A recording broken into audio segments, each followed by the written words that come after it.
Video ini hanya untuk mereka yang punya logika. Bagi yang tidak punya logika, skip aja. Salah satu persoalan dengan kaum intelektual Indonesia adalah banyak dari mereka yang sering tidak menggunakan kecerdasan dan ketajaman pikirnya saat menganalisis lawan politik. Orang-orang semacam ini jadinya tidak jujur dan tidak objektif dan membiarkan kepentingan atau emosinya mendominasi dirinya. Kali ini saya mau bicara soal E.F. Saifullah Fathah. Orang seperti E.F. sebenarnya bisa menjadi analis politik kelas 1 di Indonesia. Sayangnya dia sering mencampakkan keahliannya, kepintarannya, sehingga apa yang disampaikannya kepada publik nampak seperti komentar amatir di kedai kopi. Yang terbaru, dia bilang orang paling cemas di Indonesia saat ini adalah Jokowi. Pendapatnya ini saya kutip dari Rakyat Merdeka Online. Menurut E.F., Jokowi akan meninggalkan jabatan Presiden RI tanpa punya rumah, dan karena itulah dia cemas. Inilah presiden yang ketika selesai menjabat selama 10 tahun tidak punya tempat tinggal, kata E.F. Menurut E.F., Jokowi juga galau karena tidak punya basis politik yang membuatnya bisa menaikkan pengaruhnya. Jokowi setelah 20 Oktober tidak punya kekuasaan, ujar E.F.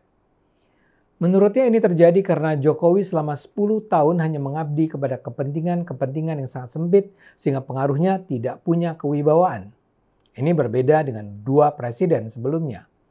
Megawati masih menjabat Ketua Umum PDIP setelah lengser. Begitu juga SBY tetap memimpin Partai Demokrat, walau sudah tidak lagi menjadi orang nomor 1 di Indonesia. Sedangkan Jokowi, kalau saya gunakan argumen F, tidak punya siapa-siapa. Serius F, sedemikian dangkalkah Anda sekarang?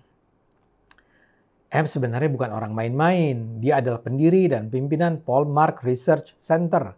Dia adalah junior saya di FISIP UI yang dikenal sangat cemerlang di kampus. Namanya banyak dibicarakan karena F berasal bukan dari kota besar, melainkan dari Cibarusah, Bekasi. Dia pernah jadi ketua Senat Mahasiswa dan mendirikan Forum Studi Islam. Dia lantas mengambil gelar Master Politik di Amerika Serikat. E.F. sempat mengajar di UI sebelum kemudian memusatkan energinya sebagai konsultan dan peneliti politik. Saya sebenarnya tidak terlalu paham mengapa dia seperti bertekad menghancurkan Jokowi. E.F. di tahun 2012 dan 2014 adalah pendukung Jokowi. Dia terlibat dalam kampanye pemenangan Jokowi menjadi gubernur dan presiden. Tapi kemudian memang yang saya dengar dia tidak dimanfaatkan oleh Jokowi sebagai konsultan politik Jokowi setelah Jokowi jadi presiden. Mungkin itu yang membuat dia kehilangan kepercayaan. Keadaan menjadi semakin buruk ketika E.F. menjadi konsultan politik buat Anies Baswedan di masa pemilihan gubernur DKI pada 2016. E.F. bahkan disebut-sebut sebagai mastermind politik identitas yang dijalankan Anies untuk mengalahkan Ahok. E.F. lah yang menganjurkan kubu Anies untuk menggunakan jaringan masjid seperti yang pernah diterapkan di Aljazair. Dan ternyata sukses. Sejak saat itulah hubungan Anies dan Jokowi nampaknya terus memburuk. Kini kondisinya seperti tak lagi tertolong. E.F. kini seperti tak berhenti menyerang Jokowi. Pada Februari, beberapa hari sebelum hari H Pilpres, dalam wawancara di Kumparan, E.F. mengatakan pasangan Prabowo Gibran harus kalah sebagai pelajaran bagi Jokowi. Menurutnya Jokowi itu untuk memenangkan pertarungan menghalalkan segala cara, melanggar aturan, memanfaatkan kekuasaan.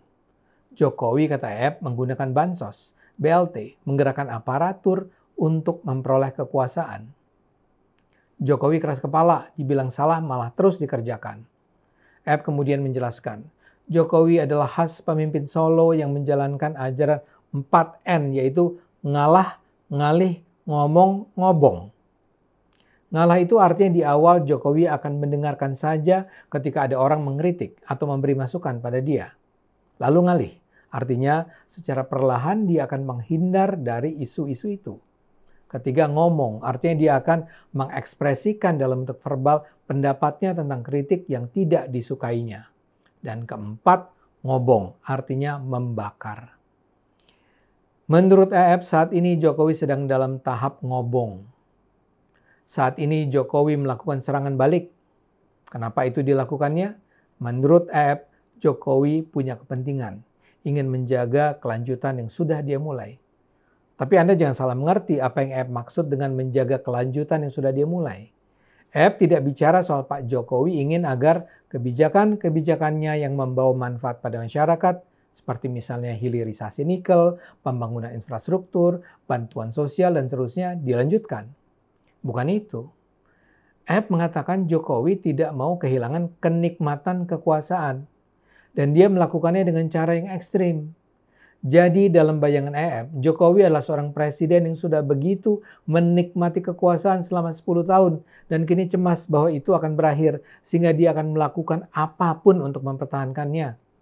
Menurut EF, Jokowi adalah seorang politisi biasa yang selama 9 tahun terakhir sama saja dengan politisi yang lain. Casing yang lain isinya sama, kata EF memberi perbandingan. Menurut EF, Jokowi sama sekali tak memikirkan kesejahteraan rakyat atau memikirkan generasi mendatang. Jokowi hanya memikirkan kemenangan. Menurut EF, dalam Pilpres, Jokowi berhasil menjadikan semua oligarki Indonesia bersatu mendukung Prabowo. Sebaliknya juga, Jokowi menjadikan semua tokoh oposisi melawan Prabowo. Karena itu bagi EF, tidak ada pilihan lain. Kalau kita gunakan akal sehat, kita harus melawan Jokowi.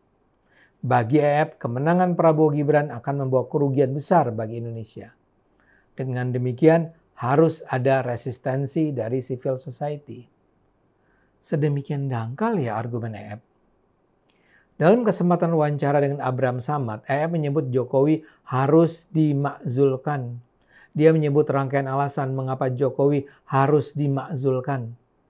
Pertama, ada begitu banyak skandal menyangkut presiden yang melibatkan penyalahgunaan kekuasaan. Misalnya saja perubahan batas usia cawapres yang ditetapkan Mahkamah Konstitusi. Kedua, kegagalan kebijakan-kebijakan yang dirasakan secara nyata. Ketiga, kebohongan hasil survei kepuasan terhadap Jokowi. Keempat, resistensi parlemen yang melembaga yang didukung oleh resisten oposisi.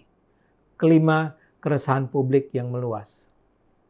EF bahkan menyatakan Polmark sudah melakukan 32 survei di 32 provinsi dengan 38.000 responden yang menunjukkan bahwa masyarakat tidak mendukung kebijakan Jokowi. Saya sengaja menampilkan secara panjang lebar pandangan EF untuk menunjukkan betapa buruknya bangunan pikiran dia. Seharusnya EF menjadi pemikir kritis. Tapi seperti Anda lihat, ada begitu banyak kekacauan dalam argumen yang dia sampaikan. Misalnya saja dia bilang Jokowi cemas karena tidak punya partai politik yang akan menjadi rumahnya. Kalau boleh memilih, Jokowi itu akan betul-betul kembali ke Solo untuk menikmati hari tuanya. Dia sebenarnya tidak suka berpolitik dan kesejahteraan yang dia miliki sudah jauh di atas cukup. Jokowi itu tidak gila kekuasaan. Yang berharap Jokowi tetap berada dalam dunia politik adalah Prabowo. Dan banyak orang politik yang menganggap Jokowi adalah kata kunci bagi kedamaian dan kesejahteraan Indonesia.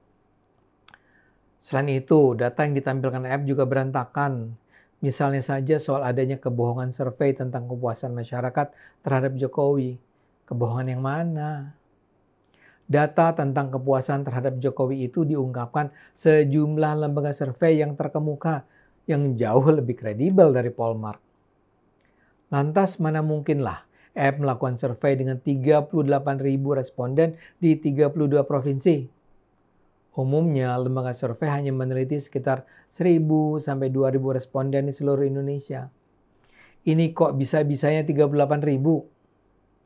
Lalu apa juga yang dia maksud dengan resistensi parlemen terhadap Jokowi? Resistensi yang mana? Cacat EF banyak sekali dan itu terjadi karena dia tidak sedang berperan sebagai ilmuwan, sebagai peneliti, sebagai intelektual yang seharusnya bersikap kritis terhadap gejala yang ia komentari. Dia jadinya sekedar berposisi sebagai provokator yang dangkal. Saya menangkap ada kebencian luar biasa dalam diri EF terhadap Jokowi. Jadi bisa dibilang yang sebenarnya sangat cemas itu bukan Jokowi, tapi EF sendiri. EF galau karena Jokowi masih terus dihormati, terus dihargai, dan mudah-mudahan bahagia sampai akhir hayat. Ayo gunakan akal sehat, karena hanya kalau kita gunakan akal sehat, Indonesia akan selamat.